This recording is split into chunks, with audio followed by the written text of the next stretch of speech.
Assalamualaikum warahmatullahi wabarakatuh.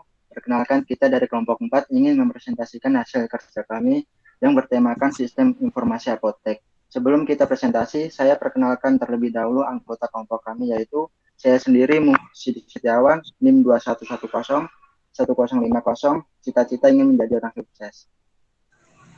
Saya Fenarul Mustika, NIM 211011032, cita-cita ingin lulus tepat waktu.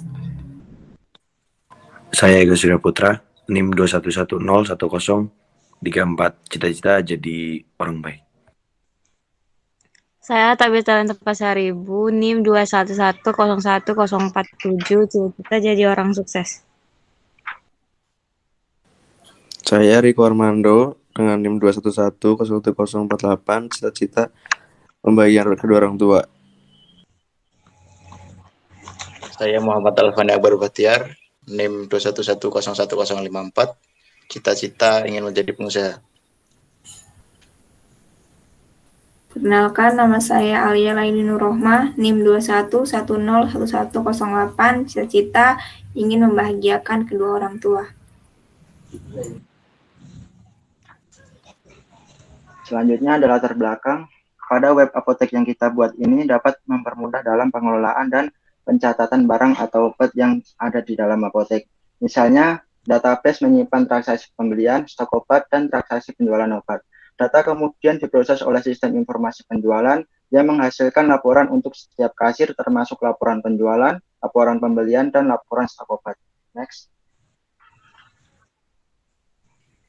Metode penelitian laporan ini adalah metode penelitian kuantitatif di mana laporan ini berisikan pengaruh variabel independen, hasil kondisi yang terkendalikan. Metode ini dibuat menggunakan model-model matematis, teori-teori atau hipotesis yang ditetapkan. Selanjutnya ada manfaat dari sistem informasi apotek. Manfaat dari sistem informasi pada apotek yang kami buat dapat dilihat sebagai berikut. 1. Mempermudah dalam transaksi pembayaran. 2. Dapat mencetak struk pembayaran secara otomatis. Tema dan sistem yang dibangun. Tema kelompok kami yaitu apotek berbasis sistem informasi dalam pembuatan website manajemen apotek ini. Apoteker dan pemilik apotek harus memiliki akun login untuk masuk ke dalam website dan untuk masuk melakukan transaksi. Apoteker dapat masuk ke laman kasir untuk mengetahui stok dan data obat. Maka apoteker dapat masuk ke laman data obat untuk mengecek laporan harian dapat dilakukan dengan masuk ke laman laporan. Selanjutnya ada use case diagram. Use case diagram yaitu mengilustrasikan antara sistem dan aktor. Gambar use case diagram di bawah ini yang terlibat ialah apoteker, pembeli, dan pemilik apoteker. Tiga peran ini mengilustrasikan bagian dari sistem secara keseluruhan, dan gambar use case diagram di bawah ini menjelaskan tentang perilaku sistem, yaitu pembeli memesan obat dan apoteker melayani. Kemudian apoteker melaporkan ke pemilik obat tentang penjualan obat dan laporan stok obat. Dari gambar di bawah ini, pembeli bertugas untuk memesan obat, pembayaran obat, bukti pembayaran obat, terima obat, dan pemilik apoteker bertugas untuk login, pesan obat, cek stok obat, input transaksi pembelian obat, cek struk harga, proses pemesanan obat, buat informasi pemesanan pembeli, dan pemilik apotek untuk menerima laporan stok obat dan penjualan obat dari apotek.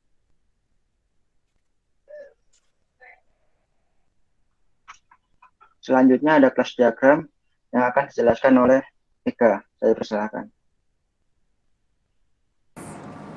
Kelas diagram. Kelas diagram atau diagram kelas adalah salah satu jenis diagram struktur pada UML yang menggambarkan dengan jelas struktur serta deskripsi kelas, atribut, metode, dan hubungan dari setiap objek. Kelas diagram dari program yang telah dibuat yang saling berelasi pada web yang telah dibuat lebih jelas dapat dilihat pada gambar berikut.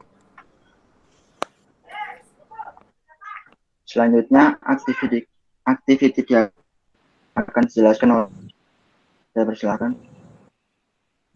Activity diagram menunjukkan adanya kegiatan yang dilakukan oleh aktor dan dengan sistem. Di bawah ini menggambarkan adanya kegiatan apoteker dengan sistem untuk meloginkan username apoteker di sistem agar bisa masuk ke dalam sistem tersebut. Jika dilihat terdapat pilihan jadi. Jika login salah, maka sistem akan balik ke beranda lagi. Dan jika login berhasil, maka apoteker bisa menggunakan sistem tersebut. Activity di diagram yang kedua ini menggambarkan adanya kegiatan aktivitas antar pembeli, apoteker, pemilik apotek, dan sistem. Diagram ini menjelaskan pembeli membeli obat dan apoteker mengecek stok obat, apakah obatnya masih ada atau sudah habis. Jika sistem menunjukkan respon tidak ada, maka apoteker mengalami kepatuhan bahwa pembeli kalau obat sudah habis. Tapi jika obat masih tersedia, apoteker menginput transaksi pembelian obat, mencetak struk harga, dan memberikan ke pembeli, dan pembeli menerima struk harga dan membayar obat. Selanjutnya ada sequence diagram yang akan dijelaskan oleh Alia. Saya silakan. Sequence diagram apoteker menjelaskan bagaimana apoteker melakukan login dan kelola apotek.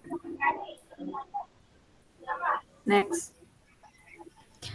Dengan memasukkan username dan password, kemudian menekan tombol login. Setelah itu, sistem akan memvalidasi username dan password yang dimasukkan oleh apoteker.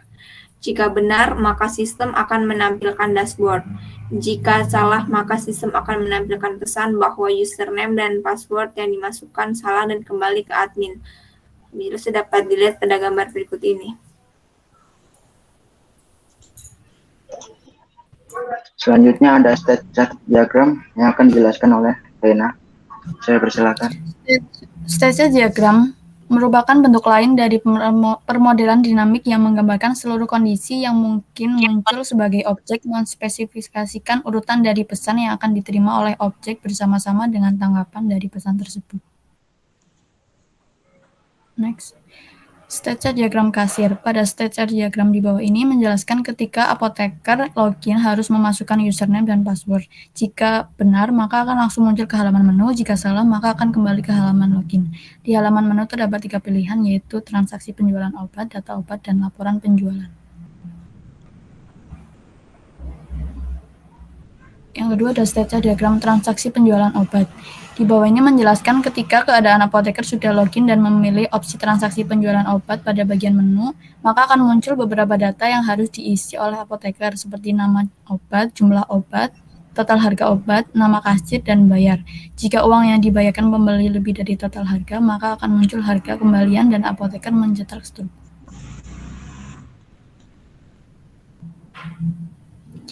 Kemudian ada state chart diagram laporan, yaitu menjelaskan ketika keadaan apoteker sudah login dan memilih opsi laporan penjualan pada bagian menu, maka akan muncul data-data laporan obat yang sudah terjual dan data tersebut akan ditampilkan di layar komputer apoteker.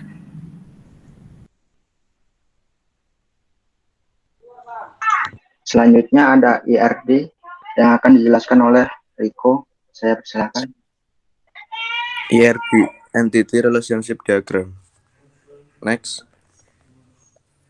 Pengertian, IRD merupakan penggambaran data yang memiliki relasi dalam bentuk sebuah grafis atau desain yang berisikan simbol-simbol. Fungsi IRD yang pertama menjalankan hubungan antar data yang mempunyai keterkaitan bersumber pada objek yang dihubungkan dengan suatu relasi. Yang kedua, untuk merancang model dari struktur data dan relationship dari setiap data tersebut. Yang ketiga, mendokumentasikan data-data yang ada dengan cara mengidentifikasi tiap jenis entitas dan relasinya. Next. Ini adalah contoh gambar IRD. Yang pertama, pembeli memesan dengan memasukkan username dan entity. Apoteker kasir memasukkan pesanan, nama obat, jumlah barang, lalu bayar. Apoteker data obat memasukkan data obat, nama barang, harga jual, lalu merek barang. Apotik laporan, pemilik apotik memasukkan username dan password. Implementasi sistem. Pada apotek yang telah dibuat ini menggunakan bahasa pemrograman PHP dan CSS dengan menggunakan aplikasi XAMPP dan Visual Studio Code untuk pembuatan aplikasinya. Dalam webnya, pertama-tama memasukkan username dan password. Di sini memasukkan username dan password apoteker. Setelah login akan muncul tampilan login sukses dan kemudian akan masuk ke halaman dashboard. Pada halaman dashboard ini muncul nama barang, stok barang, barang yang telah terjual, kategori barang. Untuk melakukan transaksi dengan pembeli, apoteker dapat menekan tombol kasir. Kemudian apoteker dapat memasukkan nama barang yang dibutuhkan, misalnya Paramex. Setelah itu, apoteker dapat memasukkan jumlah barang yang diminta oleh pembeli. Kemudian menekan tombol update. Setelah itu, apoteker dapat memberikan harga barang yang dijual kepada pembeli. Kemudian pembeli memberikan pembayaran. Misalnya di sini pembeli membayar Rp50.000. Kemudian apoteker dapat mengklik bayar. Dan akan tampil kembalian yang akan diberikan kepada pembeli. Setelah memberikan kembalian, dapat mengeprint data penjualan. Untuk melakukan penambahan atau pengecekan data obat dapat melakukan dengan klik data obat di atas. Untuk menambah barang dapat dengan cara klik tombol tambah barang, kemudian insert data.